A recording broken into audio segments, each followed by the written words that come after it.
बिस्मिल्लाहिर्रहमानिर्रहीम, अस्सलाम वालेकुम नाज़रीन। आप यूट्यूब चैनल देख रहे हैं। मैं इमरान खान हूँ। कुछ गलत फहमियाँ दूर हो गई हैं और ये बहुत अच्छा हुआ है। यानी हर चीज़ के अंदर कुछ ना कुछ फ़ायदा ज़रूर होता है। हर चीज़ के पॉजिटिव भी होते हैं, नेगेटिव भी होते हैं। जहाँ पे बहुत सारे लोग कह रहे हैं कि इम्पोर्टेड सरकार आई, पाकिस्तान के साथ गलत हो गया, लोड शेडिंग काबू नहीं आ रही, चीज़ों की कीमतें काबू नहीं आ रही। मिसाल के तौर पे मैं आपको एक ही खबर देता हूँ, बल्कि मेरे से शिकवा किया बहुत सारे दोस्तों ने कि पाकिस्तान का मीडिया इस खबर को क्यों नहीं उठा रहा। यूटिलिटी स्टोर पर घी और कुकिंग ऑयल की कीमतों में कई गुना इजाफा हो गया है। कई गुना इजाफा हो गया है। यानी 40 रुपए कीमत बढ़ाने वाले थे इमरान खान साहब के दौर में।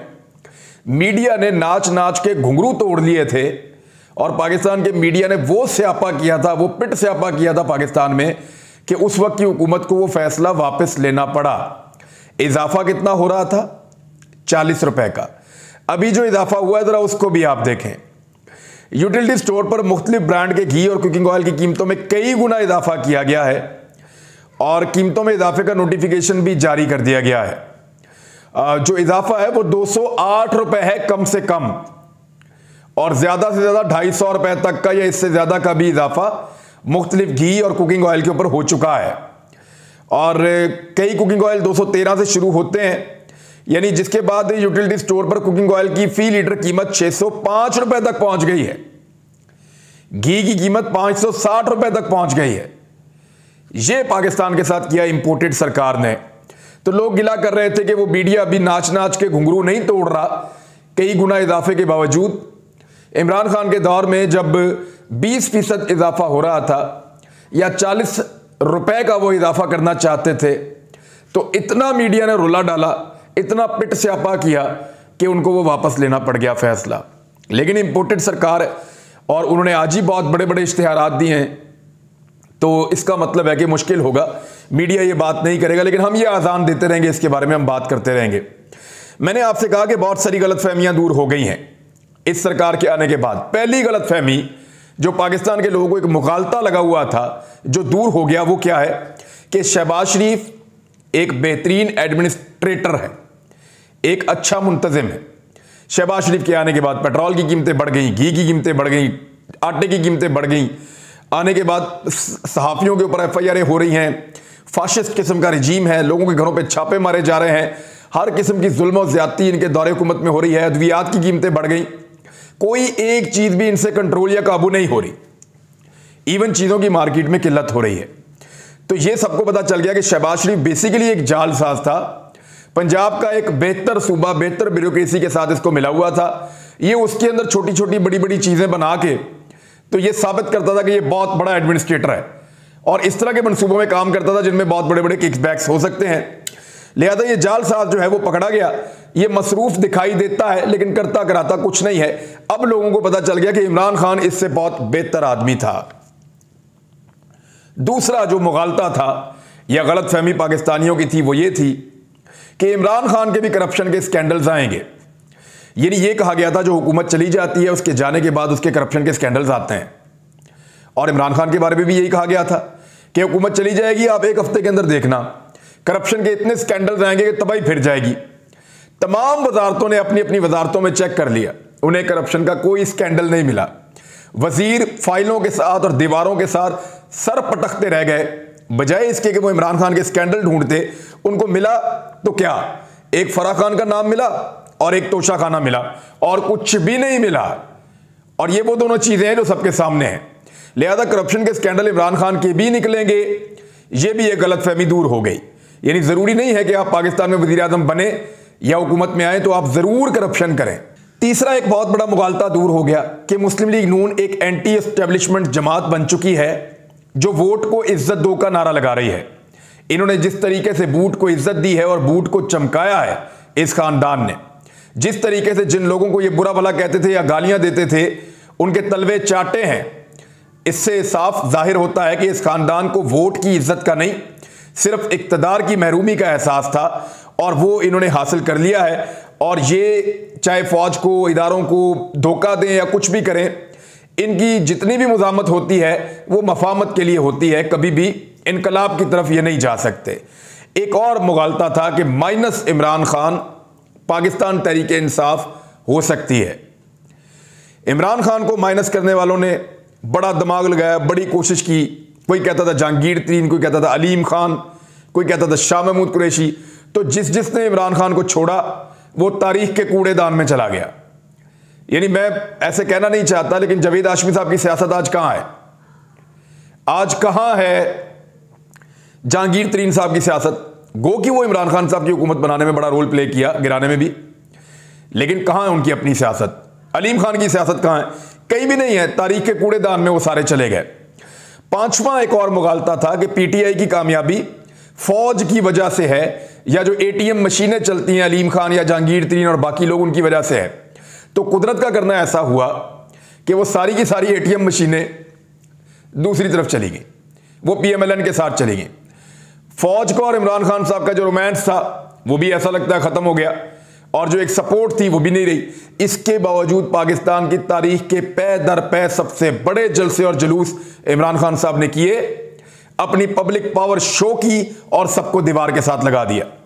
ये इमरान खान साहब का एक पांचवा उनके बारे में मुगालता था, वो भी दूर हो गया। कौम को एक और गलत फहमी थी कि कौमी हुकूमत बनाई जा सकती है पाकिस्तान में और सारे मसाइल का हल है। ये ज्यादातर हमारे रिटायर फौजी अफसरान या एस्टेब्लिशमेंट के जो लोग करीब होते हैं, हमारे सहाफ़ी सौदे को बेचते थे। शेख रशीद भी कहते थे और लोग भी कहते थे कि जनाब एक कौमी हुकूमत बनेगी और सारे मुल्क के मसले हल हो जाएंगे। कौमी हुकूमत में यह होता है कि जरा जो ताकतवर हल्के हैं वो चीज़ों को कंट्रोल कर लेते हैं और आसान होता है मैनेज करना। तो पाकिस्तान में इस वक्त तकरीबन एक कौमी हुकूमत है, 15-16 जमातें मिलकर मुल्क को चला रही हैं। सिर्फ एक जमात पाकिस्तान तहरीक इंसाफ को निकाल के बाकी सारी जमातें हुकूमत में और पाकिस्तान का बेड़ा गर्क करके रख दिया है। और सारे रोजाना की बुनियाद पे ये तस्लीम कर रहे हैं कि इमरान खान का दौरे हुकूमत बहुत अच्छा था। मिसाल देता हूं, अभी हाल ही में ये तस्लीम किया गया शहबाज शरीफ की हुकूमत में कि इमरान खान के दौर में तरक्की की शरह 6% थी, जो अयूब खान के दौर को तकरीबन उस तरह की चीजें हो रही थी। नंबर 2, मरियम औरंगजेब ने तस्लीम किया कि पेट्रोल बाकी दुनिया से ज्यादा सस्ता है पाकिस्तान में, बल्कि इमरान खान 60 रुपए तक सब्सिडी दे रहे थे पेट्रोलियम मसनूआत के ऊपर। बिलावल ने तस्लीम किया कि इमरान खान साहब का दौरा रूस बिल्कुल दुरुस्त कदम था और उन्होंने ठीक काम किया। मिफ्ता इस्माइल ने यह तस्लीम किया कि स्टेट बैंक बेचा नहीं गया बल्कि खुद मुख्तार हुआ है। पहले ये कहते बेच दिया, सौदा कर दिया, वापस आके वापस करेंगे, नहीं किया, तस्लीम किया खुद मुख्तार हुआ है।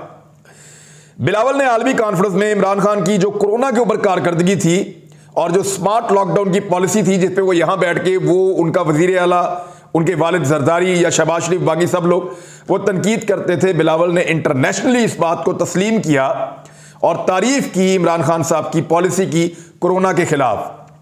ख्वाजा साद रफीक ने पार्लियामेंट को बताया कि 2018 के बाद पीआईए का खसारा कम हुआ है, जिसका खसारा लगातार बढ़ता जा रहा था। मिफ्ता इस्माइल ने ट्वीट करके बताया कि इमरान खान के दौर में जो महसूलात जमा हुए हैं या जो टैक्स कलेक्शन हुई है उसका एक नया रिकॉर्ड कायम कर दिया है पाकिस्तान ने, और साथ ही साथ यह भी माना कि इमरान खान का आईएमएफ का प्रोग्राम दुरुस्त था और उसी प्रोग्राम को हम आगे बढ़ाना चाहते हैं। यानी अब सारे के सारे लोग तस्लीम कर रहे हैं कि जो इमरान खान कर रहा था वो ठीक कर रहा था। ये गलतफहमियां दूर हो रही हैं। अब ये जो था कौमी हुकूमत मुल्क को चलाएगी, वो फार्मूला नाकाम हो गया, हर चीज में बर्बादी फिर गई है। अब आ जाए एक और कि जो पाकिस्तान का मेन स्ट्रीम मीडिया है, जैसे जियो, एक्सप्रेस, दुनिया, समा और बेशुमार आज, ARY, ये सारे ये किंग मेकर हैं। एक मुगालता था, ये भी पाकिस्तान में दूर होगी गलतफहमी। मेन स्ट्रीम मीडिया ने पूरी कोशिश की, पूरा जोर लगाया कि इमरान खान को गलत और इंपोर्टेड सरकार को सही साबित करे, लेकिन इसके बावजूद 90% मीडिया खिलाफ होने के बावजूद लोगों ने सोशल मीडिया की ताकत को इस्तेमाल किया और सेठों की मर्जी नहीं चली। सबने बड़ा जोर लगाकर देखा, एंकर्स ने जोर लगा के देखा, कहीं पे सेठ कार फरमा थे, कहीं पे एंकर्स मुदाखलत कर रहे थे, कहीं पे लोगों को खरीदा हुआ था, तो बहुत सारे तरीके से मैनेज किया जा रहा था।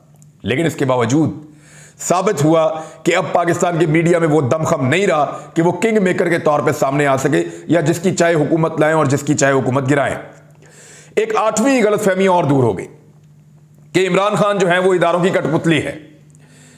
ये साबित कर दिया इमरान खान ने कि वो कठपुतली नहीं है। अगर वो कठपुतली होते तो उनकी हुकूमत जारी रहती।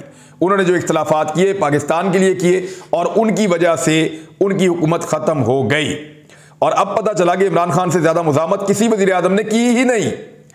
और ये खुद आर्मी चीफ ने जब रिटायर फौजियों से बातचीत की उसमें उन्होंने फरमाया, और ये रिटायर फौजी जो हैं वो ये बात बाहर आके बता रहे थे, उन्होंने ये चीज़ें बाहर निकली हैं कि इमरान खान बात नहीं सुनता था, पैसे भी हम लेकर आते थे दूसरे मुल्कों में से, बहुत एरोगेंट है, बात नहीं सुनता। तो यानी ये कठपुतली वाला जो तासुर है वो खुद ही खत्म कर दिया। नौवां एक और गलतफहमी या मुगालता दूर हो गया।